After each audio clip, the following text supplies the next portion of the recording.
नमस्कार बहनों, ऑनलाइन कक्षा में आपका स्वागत है। हम पढ़ रहे हैं कक्षा 8 की सामाजिक विज्ञान संसाधन एवं विकास भाग 2 में चैप्टर 4 पढ़ रहे थे अपन कृषि। हमने पढ़ा था भारत में जो कृषि फॉर्म है वो किस तरह से कार्य करते हैं। आज हम पढ़ेंगे संयुक्त राज्य अमेरिका का एक कृषि फॉर्म के बारे में। देखिए, हमने पहले भी पढ़ा था कि अमेरिका में जो है जो आपके किसान होते हैं उनके पास ज़मीन भारत के किसानों से कई अधिक होती है, क्योंकि वहाँ पर जनसंख्या, सबसे मुख्य कारण ये है कि वहाँ पर जनसंख्या क्या है, कम है। तो वहाँ के किसान अत्यधिक अमीर हैं हमारे भारत के किसानों की अपेक्षा। क्या कह रहा है, देखिए आगे कह रहा है संयुक्त राज्य अमेरिका का एक फर्म, संयुक्त राज्य अमेरिका में एक फर्म का औसत आकार भारतीय फर्मों की तुलना में बहुत बड़ा होता है। मैंने आपको बता दिया बहुत बड़ा होता है। क्यों होता है? क्योंकि वहाँ पर जनसंख्या कम है। संयुक्त राज्य अमेरिका में एक प्रारूपिक फर्म का आकार हमने कहा 250 हेक्टेयर होता है, और हमने पढ़ा था भारत में 1.5 हेक्टेयर ही होता है। आप देखिएगा, ये देखिए ये लिखा हुआ है, भारत में 1.5 हेक्टेयर ही होता है, और यहाँ पर कितना है, 250। देखो कितने गुना है। किसान सामान्यतः फर्म में रहता है। मक्का, सोयाबीन, गेहूँ और चुकंदर यहाँ उगाए जाते हैं। ये यानी कि मक्का ज़्यादा उगाया जाता है। आप देखेंगे कि संयुक्त राज्य अमेरिका में सोयाबीन, गेहूं और चुकंदर यहाँ उगाई जाने वाली कुछ महत्वपूर्ण फसलें हैं। संयुक्त राज्य अमेरिका के मध्य पश्चिम के स्थित आयोवा राज्य में एक किसान जो कि हॉरेन के पास 300 हेक्टेयर भूमि है। देखो बताएगा कि एक किसान वहाँ पर कैसे खेती करता है। वह अपने खेत में मक्का तब उगाता है जब वह आश्वस्त हो कि मृदा और जल संसाधन इस फसल की आवश्यकता को पूरा कर लेगा। यानी वह मक्के की खेती तब करेगा जब उसे ये पता हो कि मेरे खेत में जो है इस फसल को पानी और संसाधन यानी जितनी भी आवश्यक वस्तुएं होगी वह पूर्णतः मिल जाएगी। फसल को नुकसान पहुंचाने वाले पीड़कों पर नियंत्रण के लिए पर्याप्त उपाय किए, यानी कि वह छिड़काव करेगा, चाहे कीटनाशक या किसी तरह का। देखिए यहाँ पर दे रखा है पीड़क नाशकों का छिड़काव। देखो किस तरह से कर रहा है, एरोप्लेन से कर रहा है। एक तरह से हम कह सकते हैं यंत्र होते हैं इनके पास।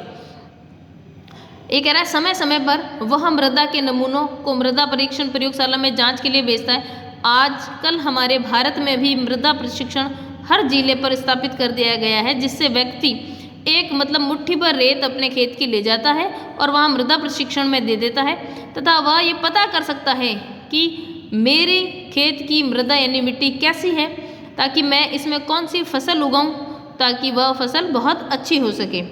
ये फॉरेन में भी है, आज के टाइम में हमारे यहाँ भारत में भी मृदा प्रशिक्षण प्रयोगशालाएँ अवेलेबल है। ये कह रहा है भेजता है कि उसकी पर्याप्त पोषक है या नहीं। और क्या पता लगाता है मृदा प्रशिक्षण में कि भाई मेरी मिट्टी में पूर्ण पोषक है या नहीं। अगर नहीं है तो मैं किसका छिड़काव करूं या कौन सी खाद का उपयोग करूं कि मेरी मिट्टी में क्या हो जाए, पोषक तत्व। यह परिणाम जो कि हॉर्न को वैज्ञानिक उर्वरक कार्यक्रम की योजना बनाने में मदद देते बिल्कुल देंगे। भाई आपको पता होगा कि आपके पास कैसी ज़मीन है, आपको कैसी फसल उगानी है, तो आप योजना अच्छे से बना पाओगे। तथा कंप्यूटर उपग्रह से जुड़ा हुआ है। देखो वो जरा हमारे से टेक्नोलॉजी में एडवांस है, इसलिए उनका क्या जुड़ा हुआ है, कंप्यूटर से। ये कह रहा है कंप्यूटर उपग्रह से जुड़ा हुआ है जो उसे उसके खेत में यथार्थ तस्वीरें देता है, यानी फोटो दिखाएगा। आजकल हम भी गूगल मैप पे अपना खुद का घर भी देख सकते हैं ना, इसी तरह से। ये कह रहा है यह रासायनिक उर्वरकों और कीटनाशकों के आवश्यकता अनुसार प्रयोग करने में उसकी क्या करता है भाई, मदद। यानी कितने दूर में, कितने डिस्टेंस से किस तरह से मैं उसका छिड़काव कर सकूँ। वह ट्रैक्टरों, बीज बोने के लिए मशीन, आजकल हमारे भारत में भी ये सारी चीज़ें अवेलेबल है। समतलक, संयुक्त हार्वेस्टर, थ्रेसर आपको पता है क्या होता है, जिससे गेहूं निकाले जाते हैं। गेहूं की कटिंग होती है जिसके अंदर गेहूं की जितनी भी भूसी होती है वो अलग हो जाती है और गेहूं अलग हो जाते हैं। प्रयोग कृषि संबंधी विविध संक्रियाओं में करता है। अनाज स्वचालित अन्न भंडार में संचित होता है अथवा बाजार अभिकरणों यानी मार्केट एजेंसियों में भेजे जाते हैं, यानी कि वहाँ पर उनके सैंपल भेजे जाते हैं और उस तरह से फिर वह उनको सेलिंग यानी कि बेच देते हैं। संयुक्त राज्य अमेरिका में किसान एक व्यवसाय की तरह काम करता है, बिल्कुल बड़ा व्यापारी माना जाता है, न कि एक खेतीहर किसान के। हमारे यहाँ सामान्यतः ज़्यादातर किसान अपनी आजीविका के लिए या अपनी आवश्यकताओं की पूर्ति के लिए काम करते हैं, लेकिन विदेशों में या हम कह सकते हैं अमेरिका, ऑस्ट्रेलिया, जहाँ पर ज़्यादा ज़मीनें हैं, वहाँ पर एक जो किसान है वह एक व्यापारी की तरह काम करता है, क्योंकि वह अत्यधिक उसके पास ज़मीन ज़्यादा है तो फसल का उत्पादन भी ज़्यादा होता है। फसल का उत्पादन ज़्यादा होता है तो वह उसे इनकम भी ज़्यादा होती है। और अगर उसको इनकम ज़्यादा होती है तो वो फसलों को रखने के लिए स्टोरेज यानी कि अपने खेत में ही कोल्ड स्टोरेज बना लेता है, जिससे उसकी फसल अत्यधिक समय तक खराब नहीं होती और उसको उचित मूल्य मिल पाता है। हमारे भारत में जो है किसानों के पास फसलों को रखने के लिए स्थान नहीं है, इसीलिए उन्हें जो भाव होता है उसी पर जल्दी उनको फसल बेचनी पड़ती है ताकि वह फसल खराब ना हो।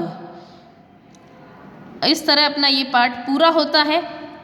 आप सभी इसके क्वेश्चन कीजिएगा। कुछ क्वेश्चन अपन ने कर लिए हैं और कुछ क्वेश्चन आप लोग कीजिएगा। धन्यवाद।